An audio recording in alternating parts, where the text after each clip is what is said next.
Nuestra bienvenida es para todos ustedes que están en casa y nuestro agradecimiento por recibirnos en casa. Gracias por dejarnos acercar a ustedes para que juntos nos acerquemos también al Señor. Sean todos bienvenidos a este tercer domingo de octubre, donde queremos también enfocarnos en aquello que Él nos quiere mostrar el día de hoy en su palabra.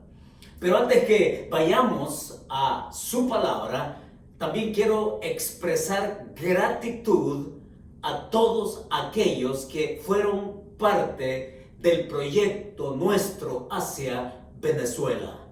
Quiero decirles gracias a todos aquellos que hicieron llegar su donación en alimentos y paquetes y demás que pudimos recibir, y también a aquellos, gracias, que lo hicieron cash, en efectivo, que también sirvió para el envío que se hizo esta semana pasada hacia Venezuela. Quiero decirles que casi 2,000 libras de alimentos fueron enviadas a Venezuela el día jueves. Así que para que ustedes lo sepan, en este preciso momento todo ese cargamento va rumbo a Venezuela vía marítima. Así que en nombre de la iglesia Cornerstone quiero expresarles a todos mi gratitud y bueno, que la bendición del Señor sea sobre cada uno de ustedes que apoyaron y que oraron también. Así que esta bendición va directo hacia Venezuela, a todas estas familias que queremos bendecir con esta ayuda que se ha enviado. Muchas gracias. Y ahora juntos también queremos ir a la palabra.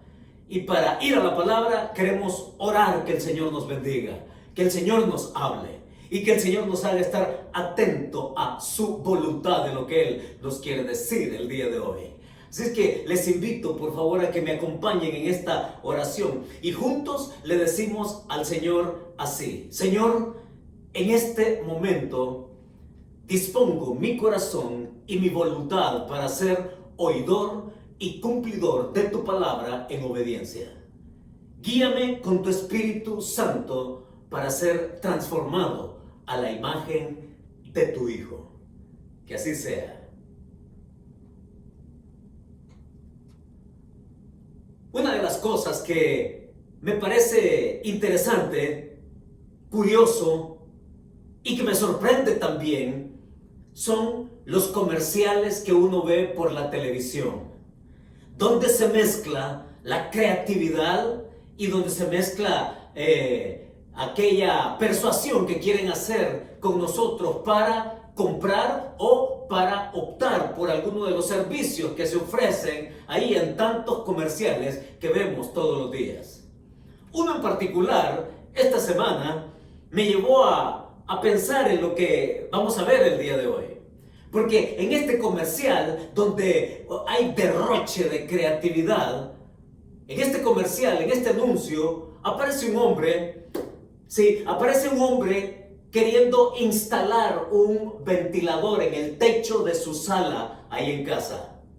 Y este hombre, con esta cultura de hazlo por ti mismo, él, subido sobre una escalera, instalando el ventilador, y luego de que él termina de instalarlo, baja de la escalera de aluminio, se para a un lado del interruptor, enciende el ventilador y con las manos puestas así sobre su cintura, viendo el gran trabajo que había hecho, pero tan solo unos segundos después de que él enciende el interruptor y que el ventilador empieza a girar, se enciende el motor central del ventilador y acto seguido este ventilador se cae, rompe una mesa de vidrio que estaba debajo y por la fuerza que tenían las aspas del ventilador, este corrió por el sofá rompiéndolo.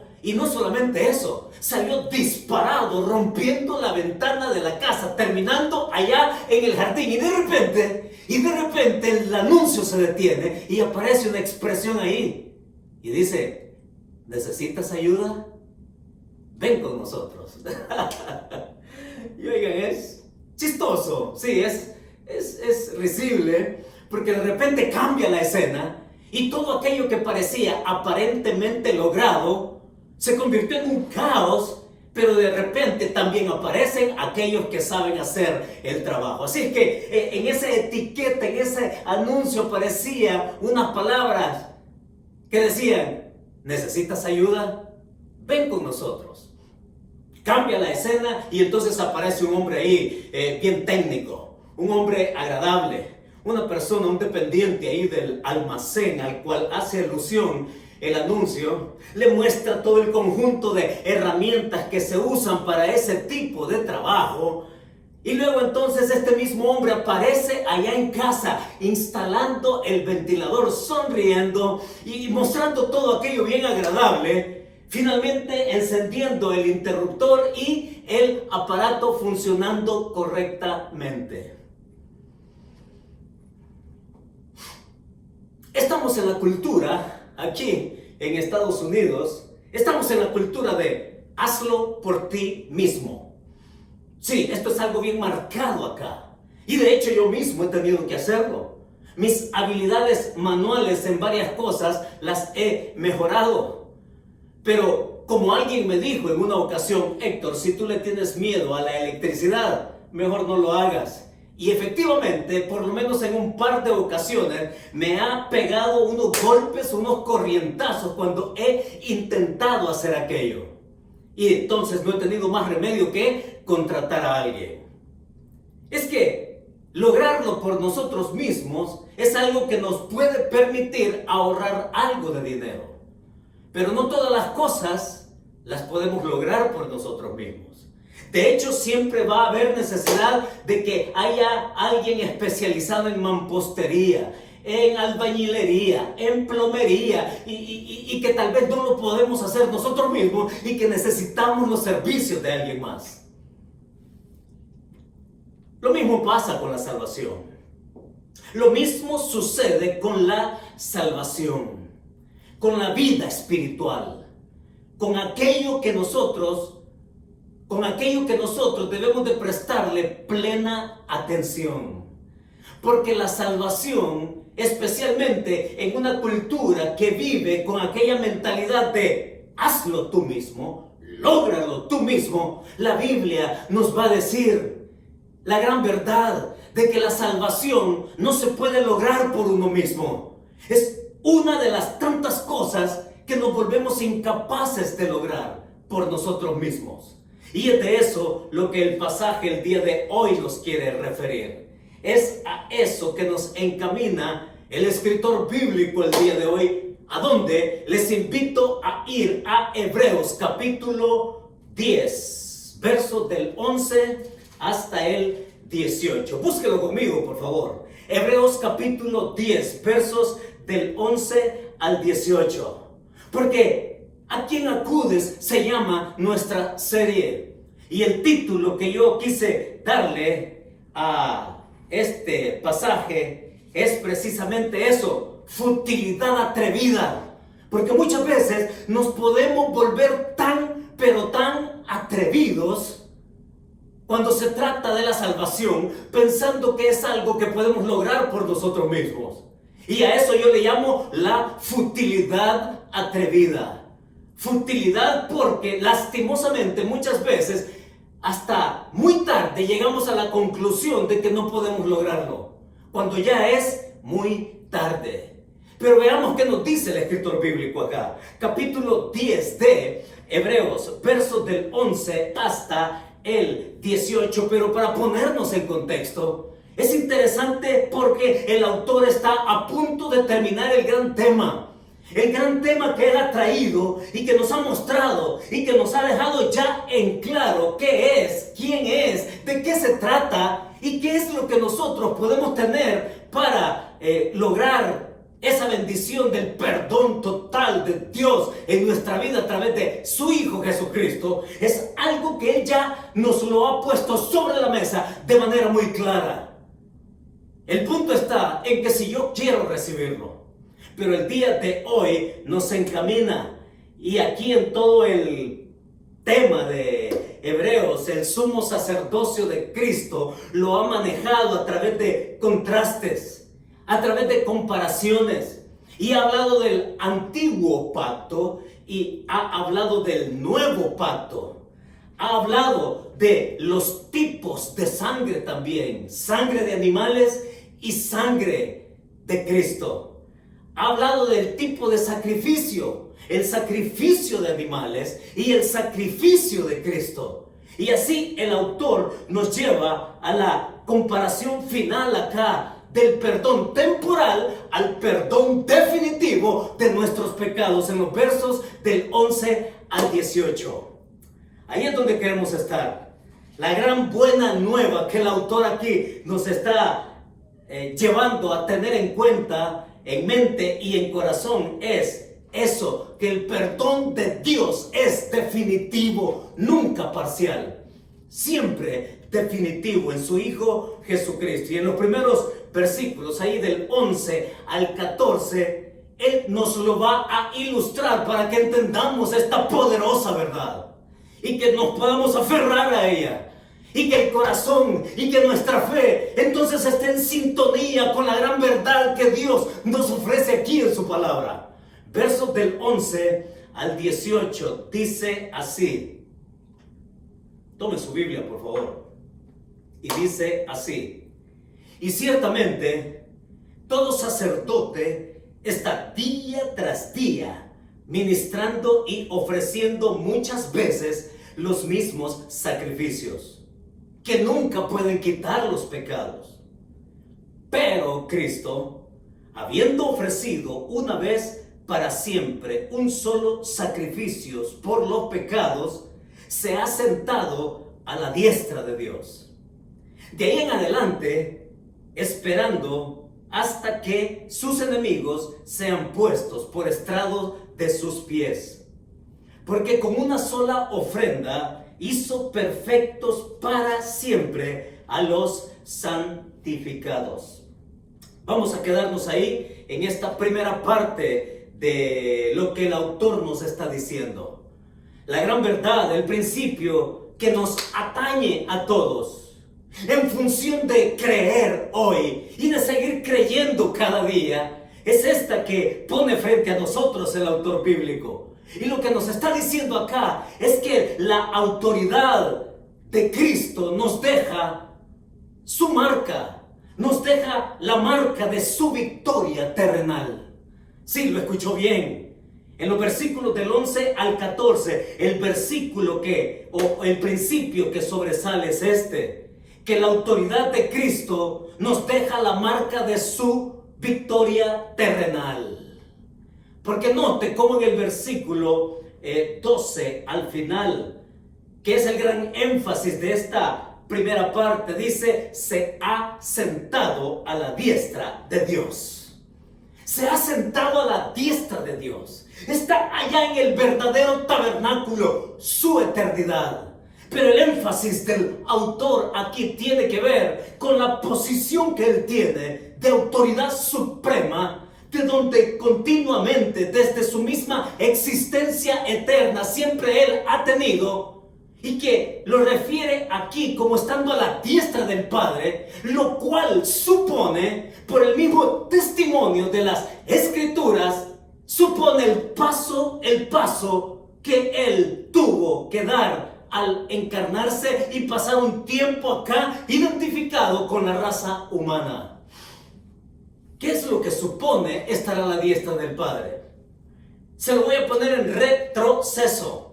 Estar a la diestra del Padre, poniéndolo en perspectiva, así en retroceso, significó que antes de que él estuviera a la diestra del Padre, él primero tuvo que resucitar. El tercer día, aquel tercer día que Cristo había dicho que se iba a levantar de entre los muertos. Sí, el que esté a la diestra del Padre supone que él resucitó. Supone también que para estar ahí como un ser resucitado, tuvo que primero haber sido puesto en una tumba. En una tumba que significa muerte. Y que previamente a esa muerte hubo un sufrimiento que nos lleva directo a la ruta del Calvario, a la ruta del Gólgota. Ese sufrimiento, esa agonía, esa cruz y esa muerte, sí, más claro y más concreto, que nos lleva a que nosotros seamos conscientes de la condición humana del Señor Jesucristo, de la identificación que Él tuvo con el sufrimiento del hombre. Y el que Él haya muerto supone también el hecho de que Él tuvo una vida ministerial, de enseñanza, de predicación, de quien dijo Él que era, y que lo comprobó vez tras vez sus palabras en los diferentes escenarios con que Él tuvo que mostrar esa verdad, la verdad de su propia vida, y validar sus palabras con cada uno de sus actos. Y nos lleva directo también hasta Belén, desde su mismo nacimiento, allá encarnándose, allá siendo uno de nosotros, y allá identificándose de manera plena y total y completa con todos nosotros. Ese es el Jesucristo histórico. Ese es el Jesucristo que vino, Es ese Jesucristo del cual hablamos el domingo anterior, que en obediencia completa al Padre, desde su eternidad conversando con Él, le dijo: sacrificio de animales no quisiste, porque tú no te complaces con sangre ajena.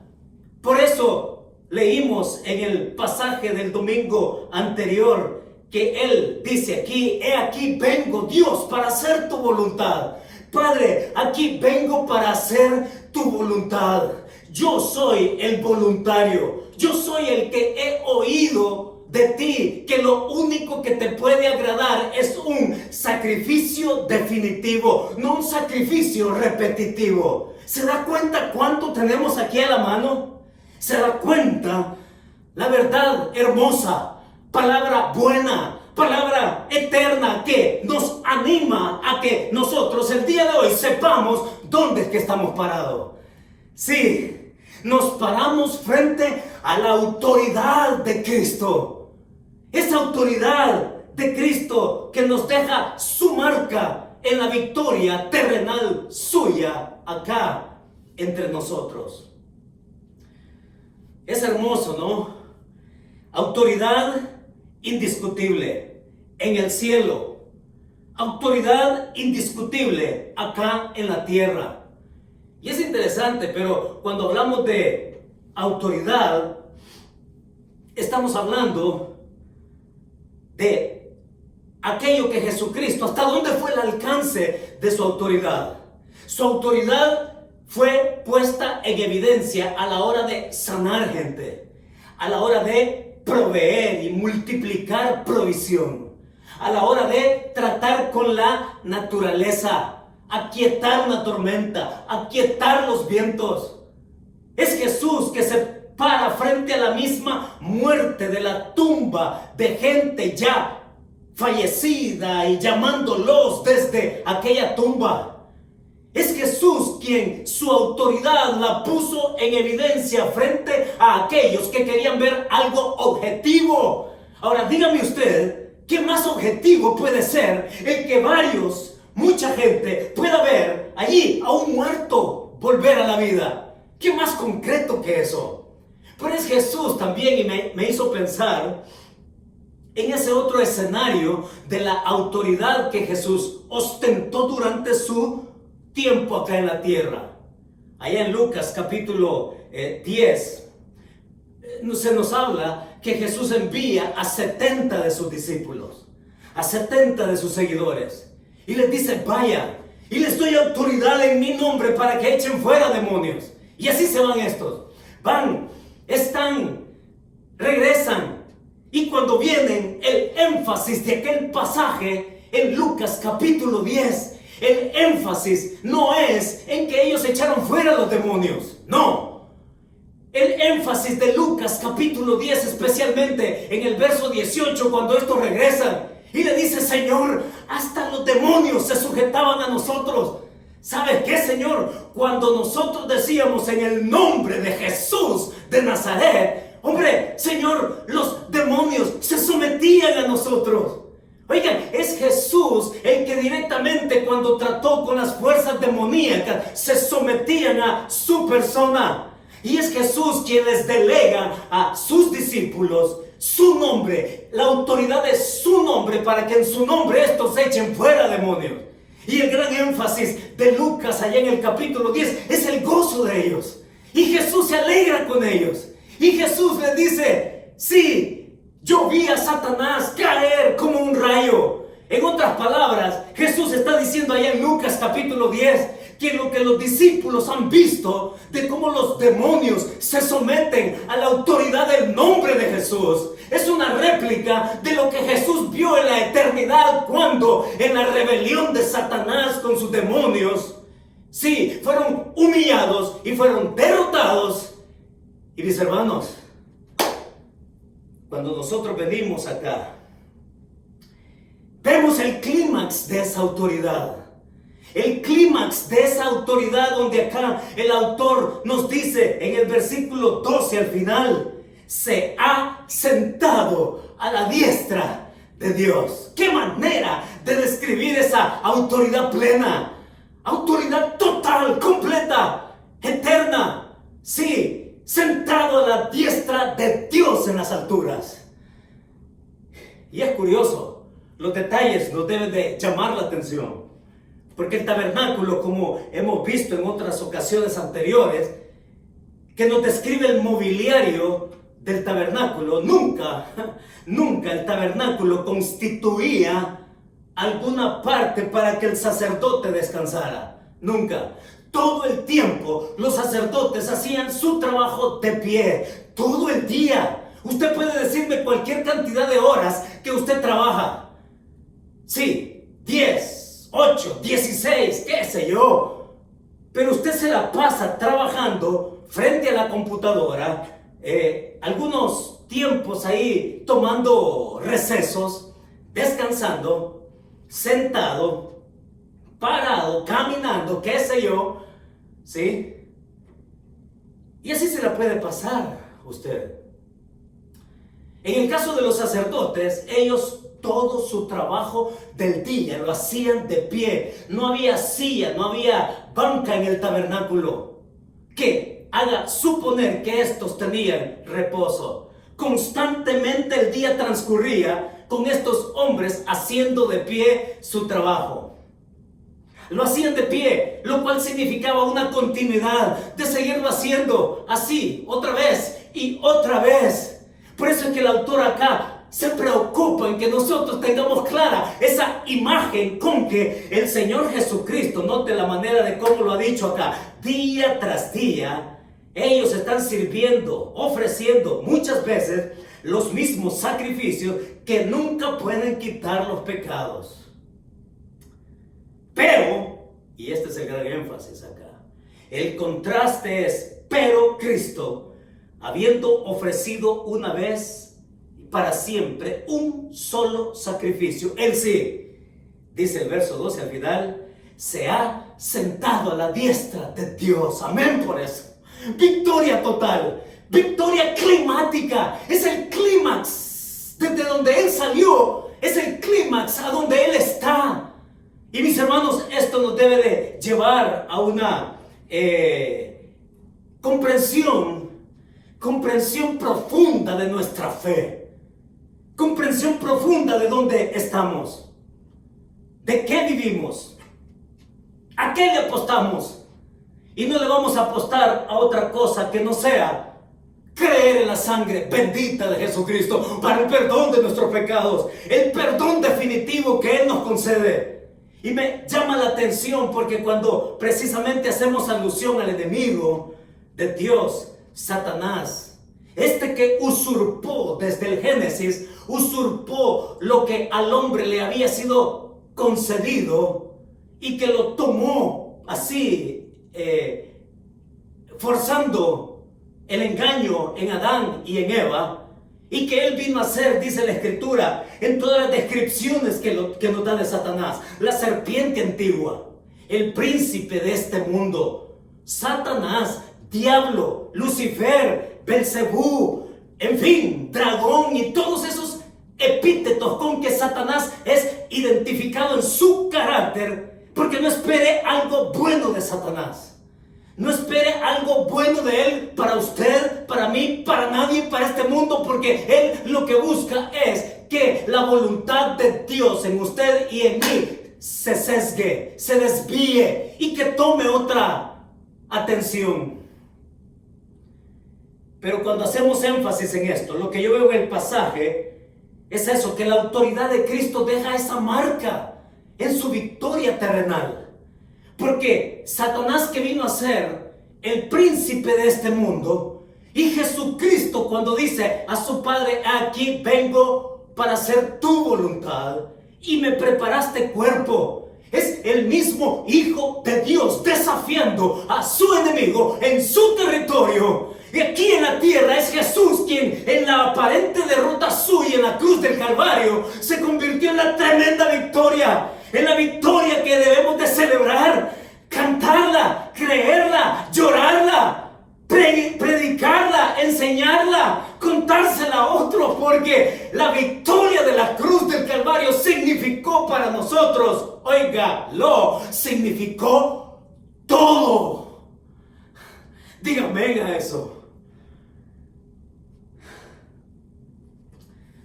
Así es, Jesucristo, con esa autoridad, nos lleva a que nosotros veamos aquí, como nos lo dice el escritor, que Él, una vez y para siempre, dice, un solo sacrificio, esa autoridad plena del Señor, en la suficiencia de su obra redentora. Diga amén a eso también. Sí, esto es lo que nos da el escritor de entrada. Nos encamina y nos dice en el versículo 13 que Él ya está a la diestra de Dios, a la diestra del Padre, para que se cumpla algo más, hasta que ponga a tus enemigos por estrado de sus pies. Así fue como lo dijimos ya anteriormente en uno de los salmos, que hacen alusión a la ya victoria de Cristo a la diestra del Padre, pero también a ese otro evento que todavía falta y que en su tiempo, por su misma gracia, permitiendo la oportunidad que la gente oiga, entienda, acepte o rechace esa verdad que Jesucristo es el que puede dar el perdón total, definitivo de los pecados para la salvación de nuestra alma.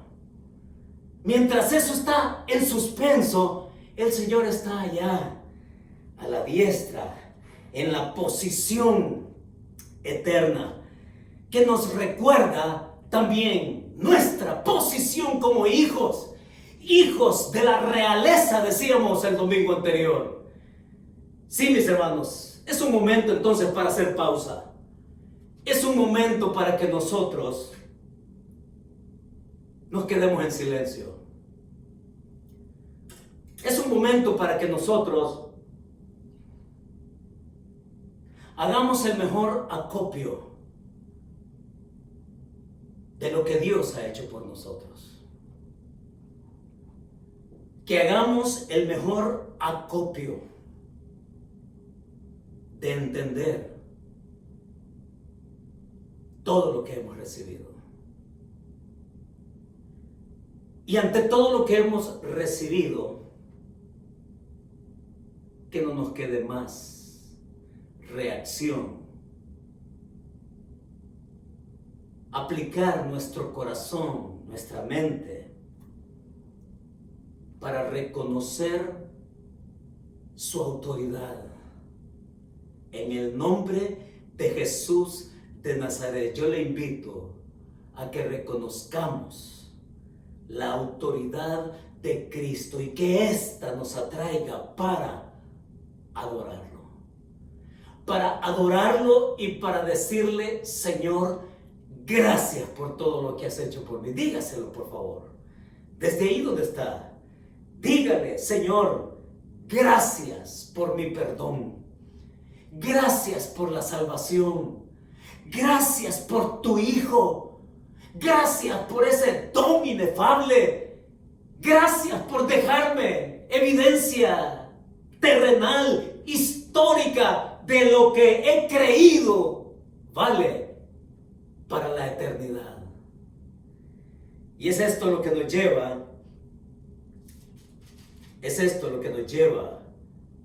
a lo siguiente en los versículos del 15 al 18. ¿Quiere ir conmigo, por favor, al versículo 15?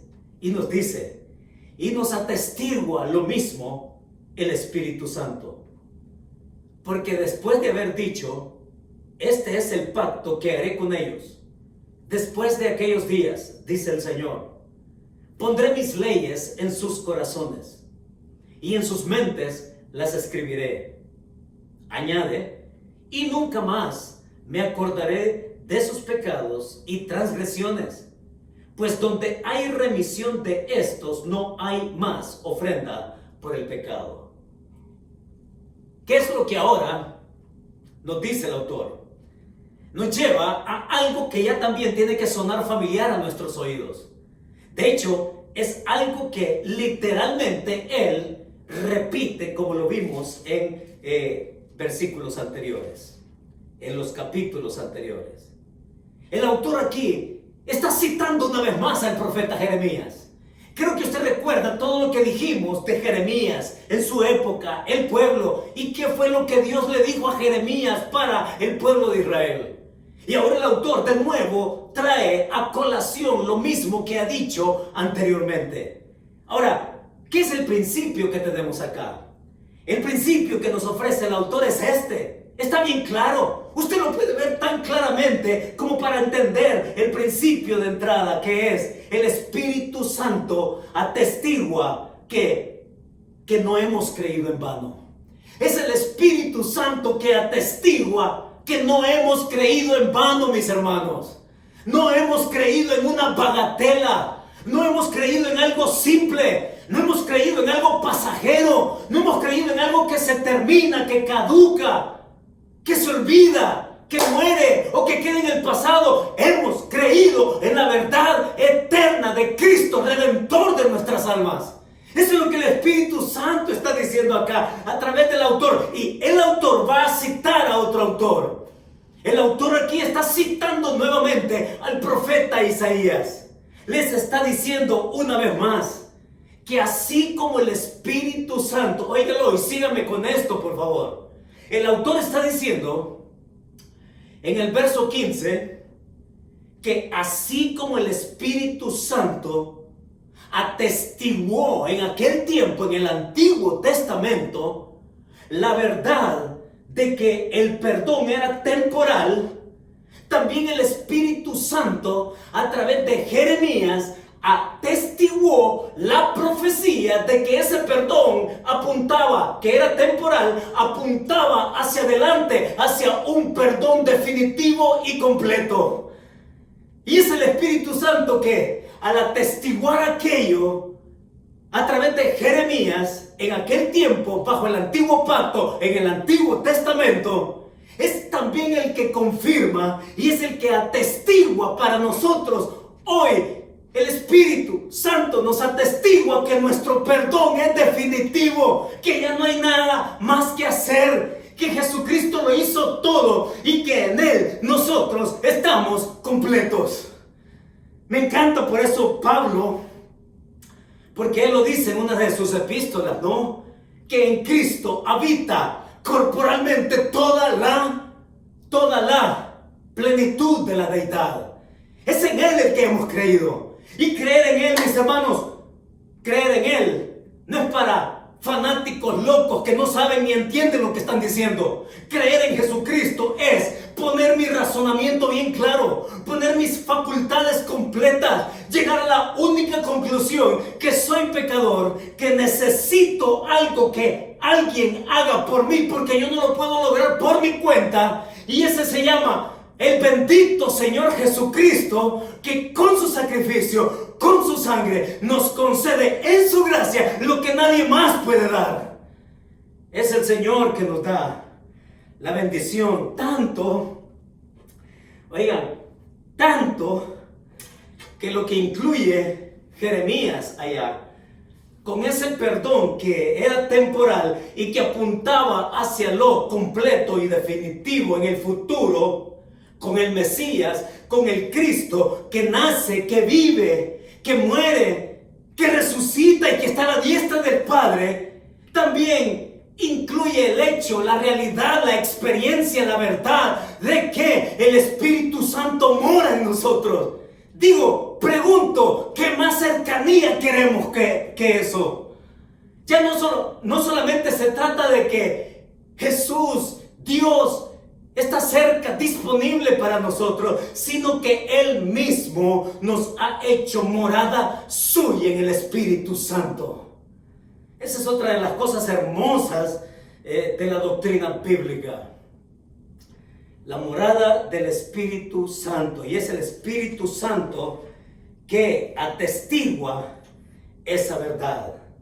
Es el Espíritu Santo aquí que está diciendo en el versículo 18, pues donde hay remisión de estos, o sea, de los pecados, no hay más ofrenda por el pecado. En otras palabras, es el Espíritu Santo que atestigua y que confirma y reafirma que nuestro perdón es completo y que nuestra salvación es eterna y es segura y que nadie la puede cambiar. Amén por eso. Ahora, sí hay algo que debe de preocuparnos.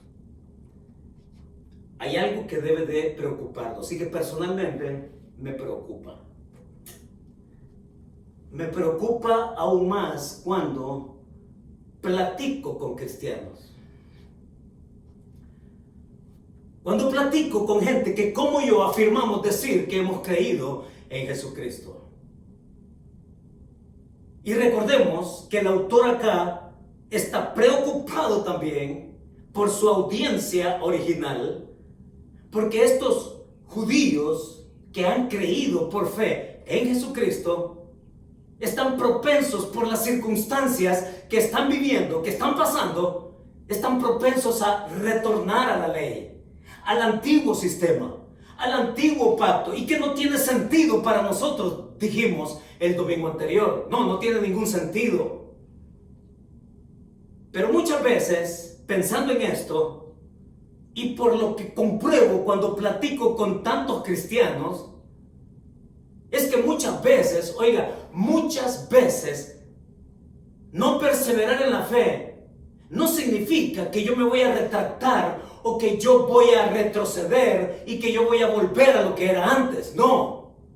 Muchas veces, y usted evalúese, y usted saque sus propias conclusiones, y llegue entonces a respuestas claras, porque lo que yo he visto, lo que yo he platicado y lo que he comprobado es que muchos cristianos, sí, van viviendo su vida de fe, pero con los estándares del mundo.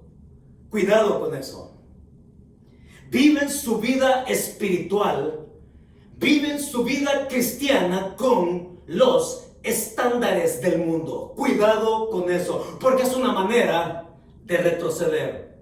Es una manera de detenerse, estancarse. Es una manera de no concederle a Cristo su autoridad en nuestra vida ahora como discípulos y seguidores suyos. Y quiero ser muy específico en esto. Que podamos revisar nuestras valoraciones. Y quiero hacer una aclaración antes de decir lo que voy a decir. Porque tristemente muchos me han calificado de hablar de política desde el púlpito. Pues a ustedes les estoy diciendo que a mí me da asco hablar de política por las razones obvias que todos sabemos. De su país o de este país, a mí me da asco la política. Sépalo. Y quiero hacer la aclaración porque a mí no me importa quién es el que quede. ¿Ya? No me importa si el que quede va a ser republicano y no me importa si el que quede va a ser demócrata. Me importa lo que yo estoy llamado a ser como hijo de Dios en primer lugar, como ciudadano de este país también, y como cristiano me presento ante la realidad de los estándares que cualquier político le presenta a la gente desde su posición. ¿A qué quiero llegar? Quiero llegar a esto, y se lo refiero en forma de pregunta, para que usted entonces evalúe, para que usted entonces sea tirano consigo mismo sobre sus valoraciones y sobre sus estándares. Le pregunto, ¿está de acuerdo Dios con la homosexualidad y todos sus derivados? Le repito la pregunta y se la pongo así sobre la mesa y en serio. Y espero que usted tenga una respuesta seria. Y cuando yo lo desafío a una respuesta seria, es que no me diga lo que otros dicen. No me diga lo que usted también erróneamente puede estar adoptando como pensamiento. Cuando le invito a que me dé una respuesta seria, es la respuesta que Dios le da a usted y a mí como hijos suyos. Esa es la respuesta a la que yo puedo aspirar tener, de todo aquel que se dice ser un seguidor de Cristo. Pero la pregunta está sobre la mesa: ¿está de acuerdo Dios con la homosexualidad y todos sus derivados? Mire, otra vez le voy a hablar en otra ocasión. Le voy a hablar de todos los derivados de la homosexualidad que se manejan acá en Estados Unidos. Y le voy a dar mi respuesta categórica sobre este asunto. No, Dios no está de acuerdo con la homosexualidad y con ninguno de sus derivados. Por lo tanto, yo jamás le daría mi voto a alguien que promueve la homosexualidad. Jamás. Por principio de la palabra. Le tengo otra pregunta. La pregunta es: ¿comulga Dios con el derecho que muchos reclaman de decidir por su cuerpo matando a una criatura? ¿Comulga Dios con eso? Se la voy a repetir. ¿Comulga Dios con el derecho que muchos reclaman de decidir por su cuerpo matando a una criatura? ¿Cree usted que Dios acepta eso? ¿Cree usted que Dios valida eso? ¿Cree usted que Dios comulga con eso? Y la única respuesta, por lo menos mía, que yo le puedo dar a la luz de la palabra, es que Dios no y no acepta tal cosa. Dios ama la vida. Es esta mentalidad progresista de humanos matando a humanos de manera legal. Es esta tendencia, son estos estándares, son estas valoraciones que muchos cristianos tristemente comulgan más con una ideología política que comulgar con la verdad de Dios en su palabra.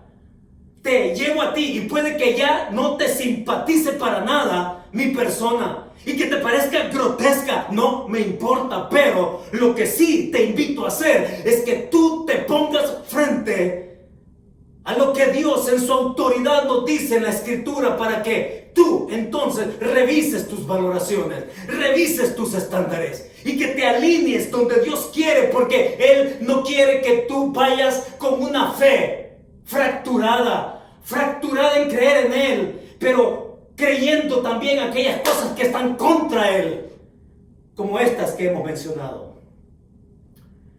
Entonces, retroceder en la fe es vivir puede que a ti te importe más ser demócrata, puede que a ti te importe más ser republicano.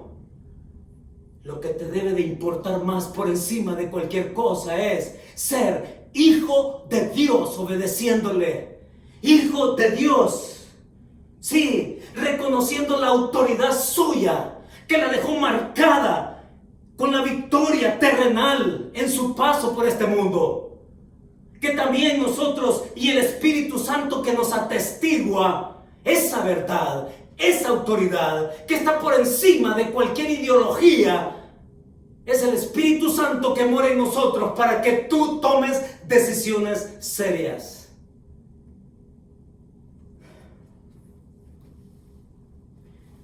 Y la verdad con que nos quedamos en casa, la verdad con que nos quedamos en casa en este pasaje que hemos visto es esta: el sacrificio que nos otorga perdón total nos afirma en una fe obediente. ¿Lo escuchó bien? Se lo digo de nuevo. El sacrificio que nos otorga perdón total nos afirma en una fe obediente. Obediente de acuerdo a los estándares de Dios, de su autoridad, de su palabra, del Espíritu Santo morando en nosotros, y no por cualquier ideología barata que usted se pueda encontrar en la calle. Con eso en el corazón y con eso en nuestra mente, oramos al Señor. Padre, muchas gracias por tu palabra, por dárnosla para que alimente nuestra alma. alimente nuestro ser. Nos lleve, Señor, a tu deseo. Nos conduzca a tu voluntad. Nos transforme, Señor, con ese poder redentor del principio de nuestro caminar contigo. Señor, el mismo poder que nos salva, con ese mismo poder nos transforma. Danos un corazón, Señor, dispuesto para ti. Cambia nuestra mentalidad equivocada. Cambia nuestra perspectiva. Señor, que podamos heredar de ti tus estándares, tus valoraciones, con respecto a aquellas cosas con las que nos enfrentamos día a día. Muchas gracias, Señor, por permitirnos abrir tu palabra y ser enseñados en ella. Te damos la gloria en Cristo Jesús. Amén y amén. Que Dios nos bendiga.